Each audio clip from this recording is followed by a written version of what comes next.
Welcome once again, my friends, and thank you for stopping by to listen to an old storyteller. Today we have a story from France, and the title of this story is The Toad Again. Some years passed away in this peaceful manner without the occurrence of any remarkable event. Ourson and Violet both grew rapidly. Agnella thought no more of Violet's frightful dream. Her vigilance had greatly relaxed, and she often allowed her to walk alone or under the care of Ourson. Ourson was now 15 years of age, and he was tall and strong.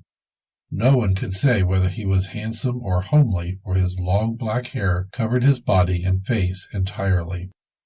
He was good, generous, and loving, always ready to render a service, always contented and cheerful.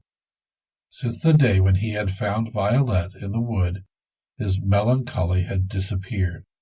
He was utterly indifferent to the general antipathy which he inspired, and he no longer walked in uninhabited places, but lived happily in the circle of the three beings whom he cherished, and who loved him supremely. Violet was now 10 years old, and she had not lost a single sweet charm of her beauty in growing up. Her eyes were softer and more angelic, her complexion fresher and purer, her mouth more beautiful and arch in its expression. She had grown much in height, and was tall, light, and graceful, and her rich blonde hair, when unbound, fell to her feet and entirely enveloped her like a veil. Passerose had the care of this superb hair, and Agnella never ceased to admire it. Violet had learned many things during those 7 years. Agnella had taught her how to do housework. In other things, Ourson had been her teacher. He had taught her to read, write, and keep accounts, and he often read aloud to her while she was sewing. Instructive and amusing books were found in her room without anyone knowing where they came from. There was also clothing and other necessary objects for Violet, Ourson, Agnella, and Passerose. There was no longer any necessity for going to market to sell, or the neighboring village to buy. Through the agency of the ring on Agnella's little finger, everything they wished for, or had need of, was speedily brought to them. One day, when Ourson was walking with Violet, she stumbled against a stone, fell, and hurt her foot. Ourson was frightened when he saw his cherished Violet bleeding. He did not know what to do to relieve her. He saw how much she suffered, for, notwithstanding all her efforts, she could not suppress the tears which escaped from her eyes, but finally he remembered that a brook flowed not 10 paces from them. "Dear Violet," he said, "lean upon me, and we will endeavor to reach the rivulet. The fresh water will relieve you." Violet tried to walk while Ourson supported her. He succeeded in seating her on the borders of the stream, where she took off her shoe and bathed her delicate little foot in the fresh-flowing water. "I will run to the house, dear Violet, and bring some linen to wrap up your foot. Wait for me. I shall not be long absent, and take good care not to get nearer the stream, for this little brook is deep, and if you slip, you might drown." When Ourson was out of sight, Violet felt an uneasiness which she attributed to the pain caused by her wound. An unaccountable repulsion made her feel inclined to withdraw her foot from the water in which it was hanging. Before she decided to obey the strange impulse, she saw the water troubled, and the head of an enormous toad appear upon the surface. The great swollen angry eyes of the loathsome animal were fixed upon Violet, who since her dream had always had a dread of toads. The appearance of this hideous creature, its monstrous swollen body and menacing glance, froze her with such horror that she could neither move nor cry out. "Ah, ha! You are at last in my domain, little fool," said the toad. "I am the Fairy Furious, the enemy of your family. I have been lying in wait for you a long time, and should have had you before if my sister, the fairy Drolette had not protected you and sent you a dream to warn you against me. Ourson, whose hairy skin is a talisman of safety, is now absent. My sister is on a journey, and you are at last mine." Saying these words, she seized Violet's foot with her cold and shining paws and tried to draw her down into the water. Violet uttered the most piercing shrieks. She struggled and caught hold of the plants and shrubs growing on the borders of the stream. The first, alas, gave way, and Violet, in despair, seized hold of others. "Ourson! Oh, Ourson! Help! Help! Dear Ourson, save me! Save your poor Violet! I am perishing! Save me! Help! Help!" The fairy, furious, in the form of a toad, was about to carry her off. The last shrub had given way, and Violet's last cry was hushed. The poor Violet disappeared under the water just as another cry, more despairing, more terrible, answered to her own. But alas, her hair alone appeared above the water when Ourson reached the spot, breathless and panting with terror. He had heard Violet's cries and had turned back with the rapidity of lightning. Without a moment's hesitation, he sprang into the water and seized Violet by her long hair, but he felt instantly that he was sinking with her. The fairy, furious, was drawing them to the bottom of the stream. He knew he was sinking, but he did not lose his self-possession. Instead of releasing Violet, he seized her both arms and invoked the fairy Drolette. When they reached the bottom, he gave one vigorous stroke with his heel, which brought him again to the surface. Holding Violet securely with one arm, he swam sturdily with the other, and through some supernatural force he reached the shore, where he deposited the unconscious Violet. Her eyes were closed, her teeth tightly clenched, and the pallor of death was on her face.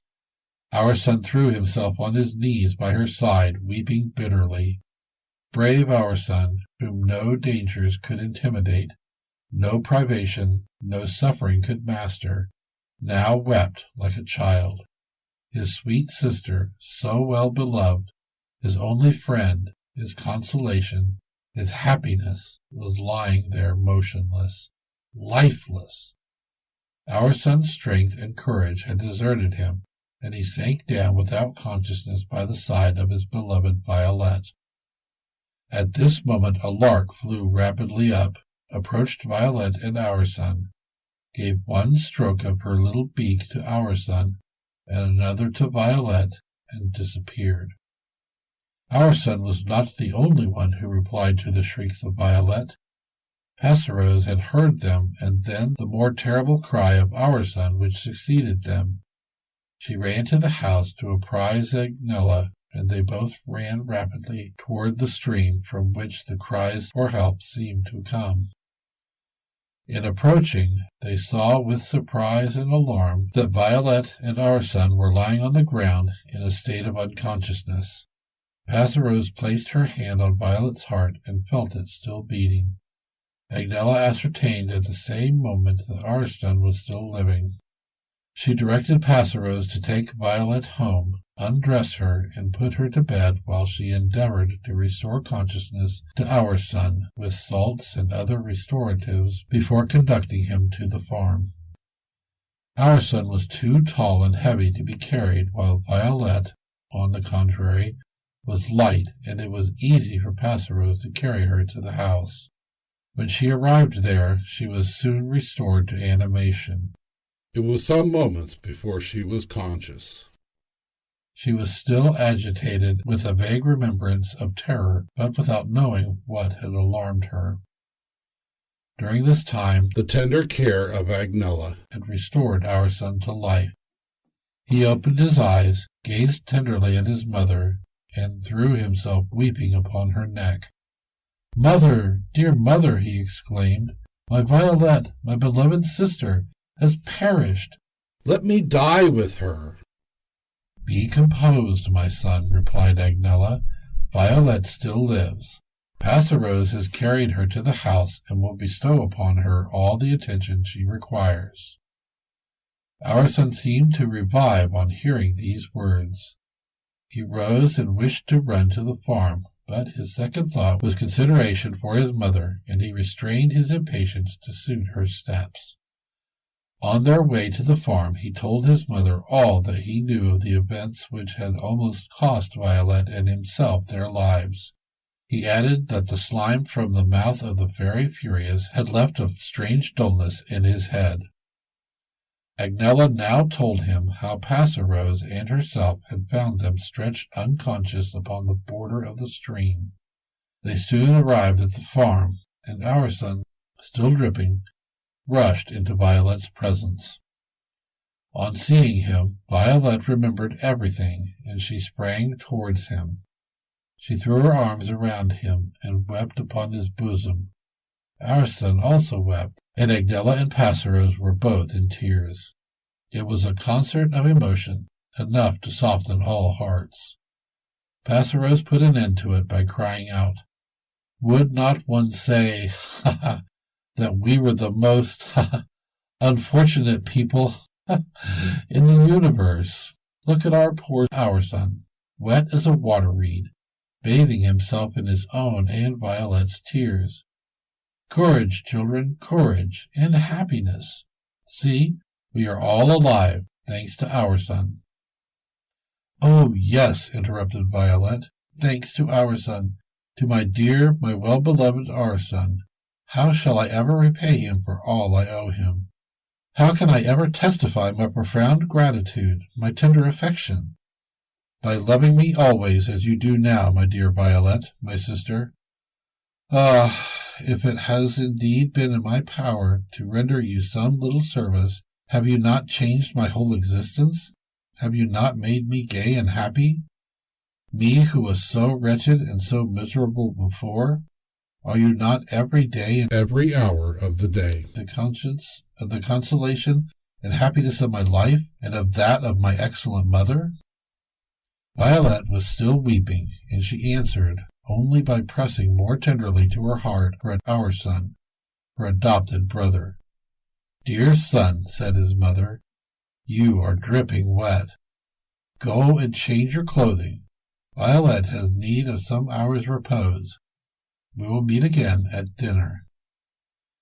Violet consented to go to bed, but did not sleep, for her heart was melting, overflowing with gratitude and tenderness.